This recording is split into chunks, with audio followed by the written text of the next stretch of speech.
ब्रह्मवर्चसी जायता महाराष्ट्रे राजन्यः सूरैकप्योद्व्याधिरोगी धेनुर्मूढान्वानासुः सप्तिः पुरन्दिर्मुखाष्टोरतीष्टाः सभियूजिवास्य यजमानस्य तीरो जायतान्निकामे निकामेनः पर्जन्यो वरिखतु बलव्यून उपदयः क्षियन्तान्धुवक्षेमूनः कल्पताम्।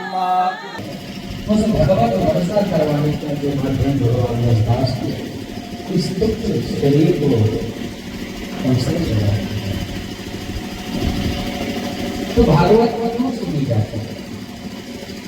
भागवत सुनने से क्या फायदा होता है और जिन किसी ने भागवत को सुना है उससे उन्हें क्या लाभ प्राप्त हुआ है?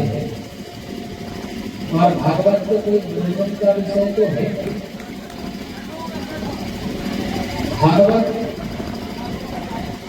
हमारे जीवन में एकाग्रता पैदा करें, हमारे जीवन में इंद्रियां जो जहाँ वहाँ होते हैं, 4 अक्षर होते हैं, भागवत अक्षर में 4 धर्म निरूपण होते हैं। भाष्य भक्ति, व्यासे व्यासे ज्ञान, वासे वैराग्य और वासे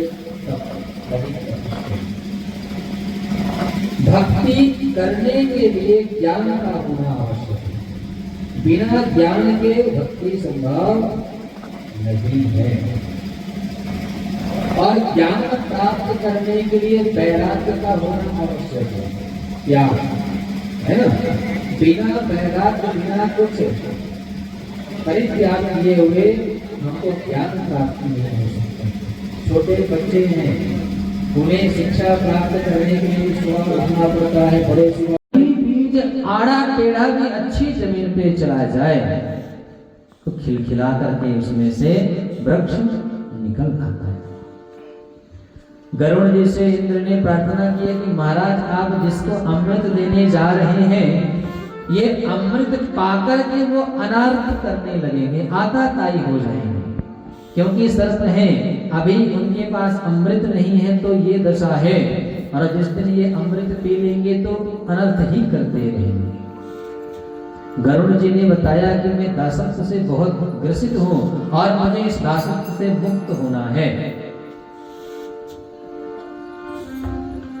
तो इंद्र ने एक युक्ति दी कि कोई बात नहीं है, आप एक काम करो, आप उनको अमृत प्रदान करना, और जैसे ही अमृत पाने के बाद वो दासत्व से आपको मुक्त करेंगे, हम उनसे विजय प्राप्त करके, उनसे युद्ध करके उसको छीन करके ले आएंगे। गरुड़ जी आते हैं और ये अमृत यहाँ पे सर्पों को प्रदान करते हैं, क्योंकि गरुड़ जी की माँ का नाम था वनिता और सर्पों की माँ का नाम था कद्रु।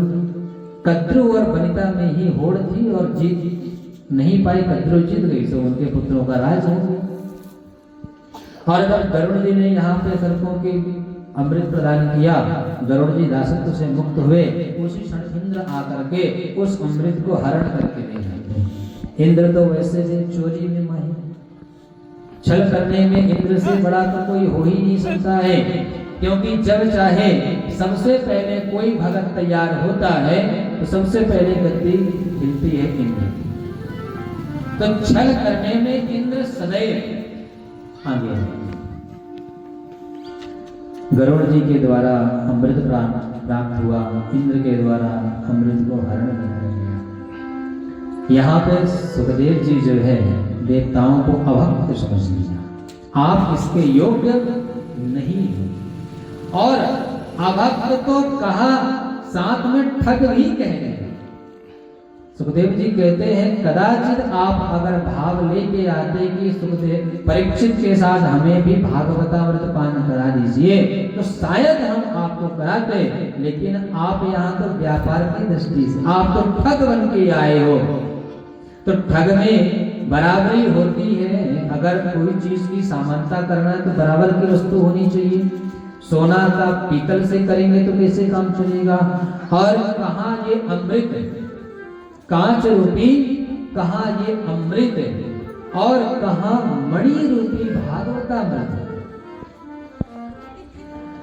ऐसे सुखदेव जी जो है प्रपश्चामो वयम सर्वम श्रीमद् भागवतामृतम, देवताओं को अवक्ष समझ लिया और उन्हें भागवतामृत पान कराने से इनकार कर दिया। इंद्र लोग भागे भागे जो है ब्रह्मा जी के पास गए, क्योंकि भगवान नारायण के पास तो सभी लोगों को जल्दी परमिशन नहीं हो पाती है। तो समझिए बच्चा 100% मिलेगा, क्योंकि माता का लाड ज्यादा हुआ तो पिता समझाए तब भी बच्चे को माता समझने वाली नहीं है। पिता के लिए मुसीबत जरूर खड़ी हो सकती है। बच्चे को पिताजी ने ज्यादा जोर से डांट दिया कि आजकल तू बहुत गलत करता है, पढ़ता लिखता नहीं है, अगर कल से तुझे हमने पढ़ते देखा नहीं तो मैं तुझे बहुत मारूंगा, तो माता तो उससे ज्यादा पावर में आ जाती है। ये हाथ लगा के दिखाओ, 9 महीने हमने पाला है, गर्भ में रख करके इतना कष्ट सहे हैं और तुम आए चले मारने के लिए। मत दिखाओ इतना प्रेम, नहीं जरूरत है हमारे बच्चे को प्रेम की। उस समय क्या कहते हैं, हमारे बच्चे को प्रेम की जरूरत है। और यही शब्द जो है बच्चे को बिगड़ने के लिए रास्ता बना देते हैं। यहाँ पे धुंधकारी गलत रास्ते पे चलने लगा, क्योंकि जब भी आत्मदेव समझाते धुंधली सपोर्ट करती, धुंधली धुंधकारी का पक्ष लेती कि एकलौता बेटा है, इतनी संपदा है, किसको जो है नरक बना दिया। आत्मदेव जी बड़े आत्मदेव जी को महात्मा जंगल में जो मिले थे, जिन्होंने फल दिया था, उनकी बात याद आने लगी कि महात्मा जी कहते थे कि अगर बच्चा पैदा हुआ, देखिए संतान ना होने में थोड़ा दुख होता है कि संतान नहीं है। कदाचित संतान पैदा हुई और घंटे 2 घंटे के बाद मर गई तो 2-4 दिन का दुख रहेगा। संतान पैदा हुई 2-4 वर्ष के बाद मर गई तो 2-4 महीने का दुख होगा। और संतान कदाचित पैदा होकर के जी गई और धुंधकारी जैसे निकल गई तो जीवन भर कष्ट। कहने का भाव कि संतान 10 बच्चे होना जरूरी नहीं है, लेकिन 10 बच्चे की जगह 1 बच्चा हो जाए चलेगा, लेकिन 1 बच्चा गोकर्ण जैसे होना चाहिए, धुंधकारी जैसे नहीं होना चाहिए। गोकर्ण पंडितों ज्ञानी, धुंधकारी की महाखल, धुंधकारी तो खल होगी। आप मुझे तो बड़ी ग्लानि हुई, मन में विचार करने लगे कि अगर बच्चा अयोग्य निकल गया, बच्चा अज्ञानी निकल गया तो तुम्हारा जीवन नष्ट हो जाएगा, तुम्हारा भगवत भजन भक्ति सब कुछ नष्ट कर देगा। तुम्हारे जो पीढ़ियों दर पीढ़ियों का जो पुण्य प्रताप था, एक गलत रास्ते पर चलने वाला बेटा सब नष्ट कर देगा। आत्मदेव जी को जंगल में जो ऋषि जी ने कहा, लाग दे तेरी अच्छी बनेगी,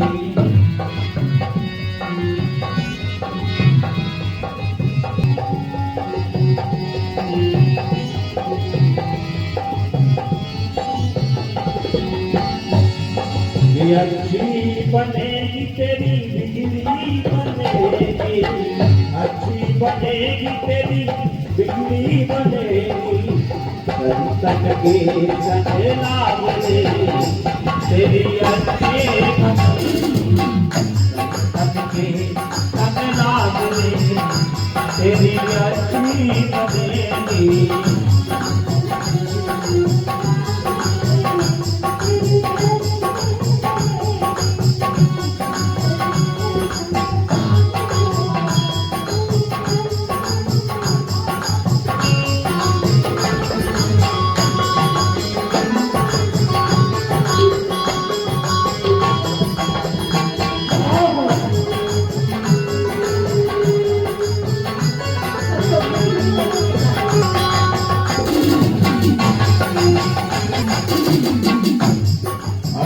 बाबा से तुम्हें हमसे करेंगे, बाबा से तुम्हें हमसे करेंगे, जाग सके तो जाग दे, ओ जाग सके तेरी अच्छी बनेगी,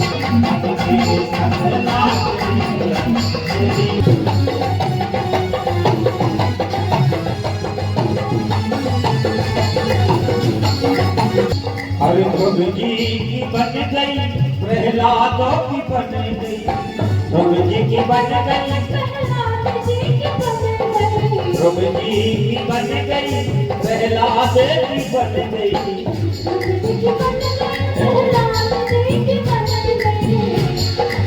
अरे हरि तुम रंगों में लाग गई, ओ हरि तुम रंगों में लाग गई, तेरी अखियाँ बदलेगी, तन के संग लाग गई, तेरी अखियाँ बदलेगी।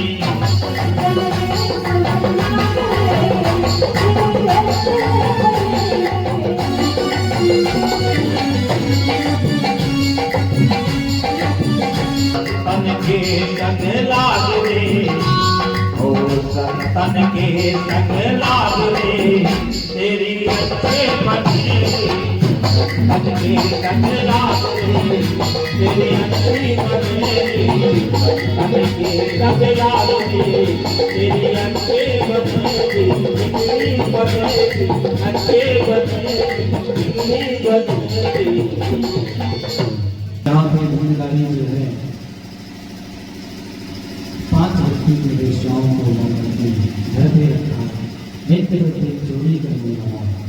कई बार राजाओं सरस्वती जब वर्षा कर रहे थे तो सिर्फ जो है जिन्होंने पाया, जिनके पास बड़ा पात्र था भर लिया, जिनके पास छोटा कटोरा था वो भरे थे, लेकिन गोकर्ण ने पुनः 7 दिन का एक स्थान लिए। दूसरी बार कथा संपन्न हुई और पूरे गांव के लोगों को एक विमान आया और गोकर्ण जी से सभी लोग जो है भगवान के साथ एक गांव को प्रस्थान कर गए। बोले गोकर्ण जी महाराज की जय। अभी यहाँ पे सोमनाथ ऋषि, सूत ऋषि, परीक्षित सुखदेव जी, नारद सनकादि प्रश्न करते हैं और इतना सुंदर मनोरम दृश्य जब कथा का चला और धुंधकारी का उद्धार हुआ, गोकर्ण को इस राम प्राप्त हुआ और यही सारी चीजें देख करके सनकादि ऋषियों ने, सोनकादि ऋषियों ने सूत जी से पूछा कि यह प्रेम तो ठीक है कर गया, लेकिन इसको सुन करके किन किन लोगों ने इस कथा को सुन करके मोक्ष को प्राप्त किया और कथा को किस तरीके से सुनना चाहिए, कथा के क्या नियम होते हैं और कथा में क्या नियम पालन करना चाहिए, कथा का क्या स्वरूप होता है, तो ऐसे क्या भाव होता है, किस तरीके से कथा का श्रवण करना चाहिए। ये सोनकादि ऋषि ने जो सूत जी से पूछा, नारद जी ने सनक सनातन सनत कुमारों से पूछा, तो सनकादि ऋषियों ने कहा कि अब ये कथा हम आपको कल बताएंगे, है ना, आज नहीं बताएंगे। छोटा सा प्रसंग है, एक कथा को जब धुंधकारी को मुक्ति मिली, कथा समापन के समय जब आया, वहां पे नृत्य गान करते हुए भक्ति स्वयं वहां पे अपने पुत्र ज्ञान वैराग्य के समक्ष उपलब्ध हो जाती है और सभी के साथ वहां पे नृत्य गान करने लगती है। अर्जुन ने, किसी ने मृदंग बजाया, किसी ने ताल बजाई, किसी ने वीणा बजाई, सरस्वती स्वयं वीणाधारी है, अर्जुन स्वयं गान कर रहे हैं और वहां पे जय जयकार की घोष होने लगी। बोलिए कृष्ण कन्हैया लाल की जय।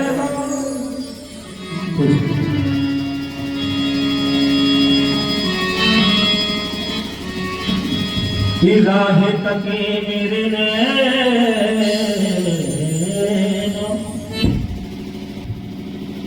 राह तके मेरे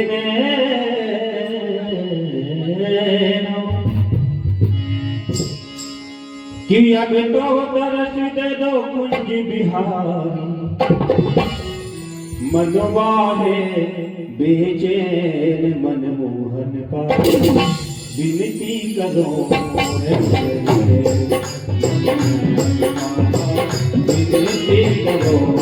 विनती करो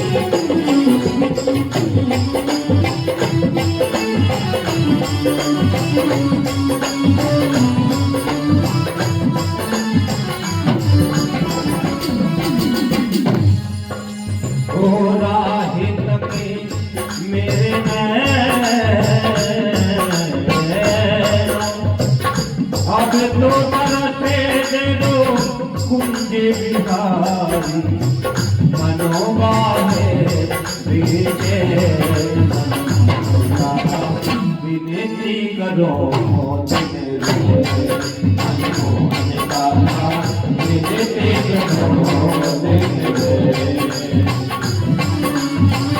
कथा की रूपरेखा कैसी होनी चाहिए, किस तरीके से कथा सुननी चाहिए, कथा में सुनने के क्या क्या नियम होते हैं, उनकी रूपरेखा बनाई गई है। क्योंकि जब किसी भी व्यक्ति को कोई पदार्थ हम समर्पित करने जाते हैं तो पहले उसको देखते हैं कि भैया इसको लाख रुपए दे रहे हैं तो संभाल पाएगा। पता चले हमने दिया, बगल में गया और उससे किसी ने छीन लिया तो पहले ठोंक बजा के देखो। और हमारे नारायण तो वैसे भी ठोंक बजाने में तो ज्यादा निपुण है।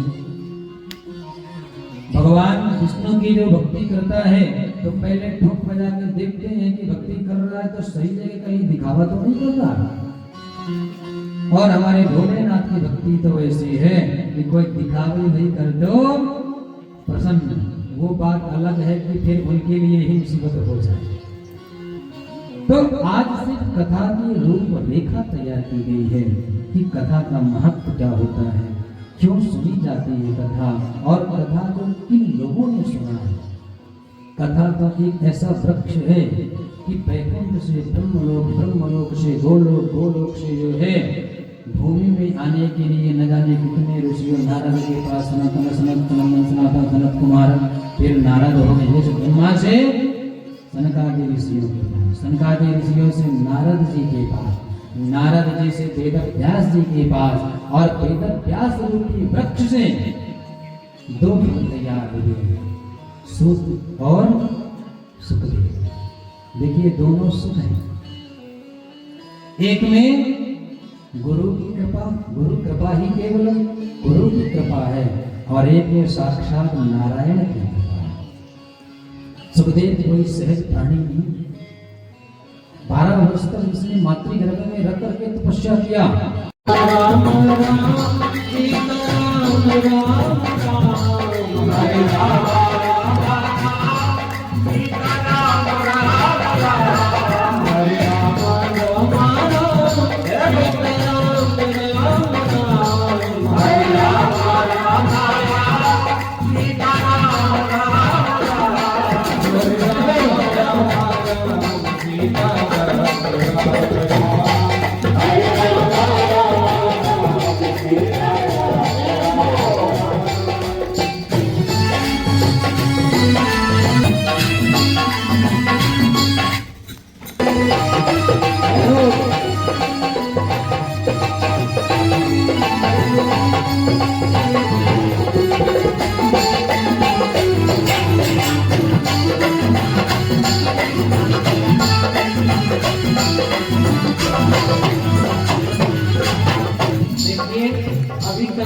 तालियां वही बजाते हैं जिनके हाथों में दम है। अब देखते हैं किसके किसके हाथों में दम है। तो मामा जी के हाथों में दम है और सभी के हाथों में दम है। सभी कोई ताली पे वक्त हुए। राम राजा की जय, महाराजा की जय, राम राजा की जय, महाराजा की जय।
वाले की जय, बंसी वाले की जय, मुरली वाले की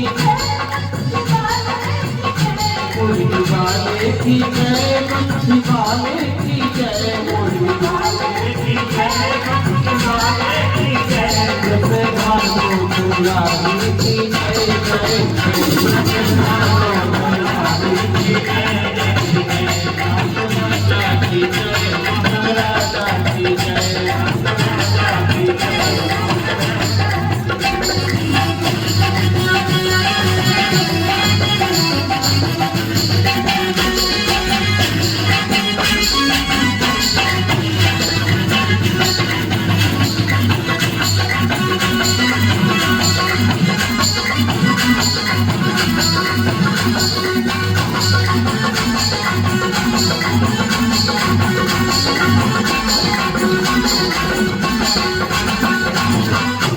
इस जगह पर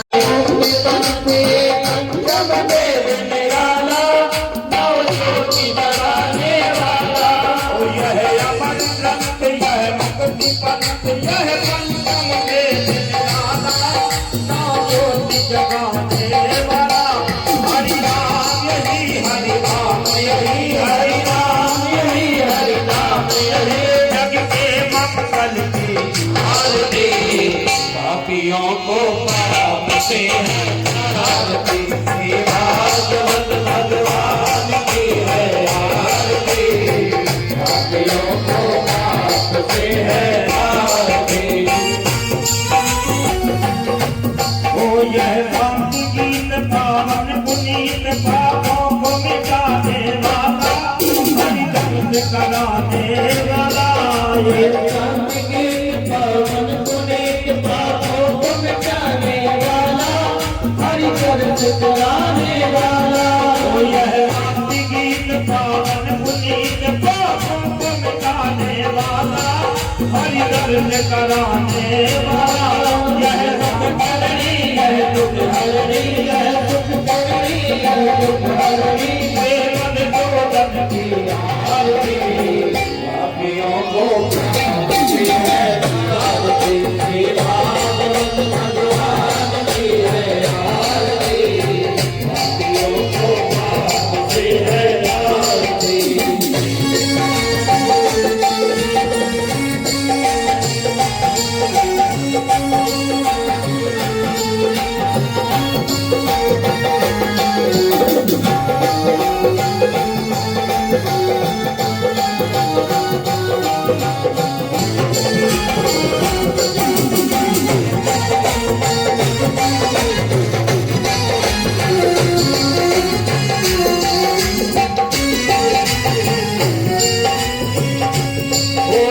मधुर बोल जगवंत खोल, सतराज बताने वाला, बिगड़ी को बना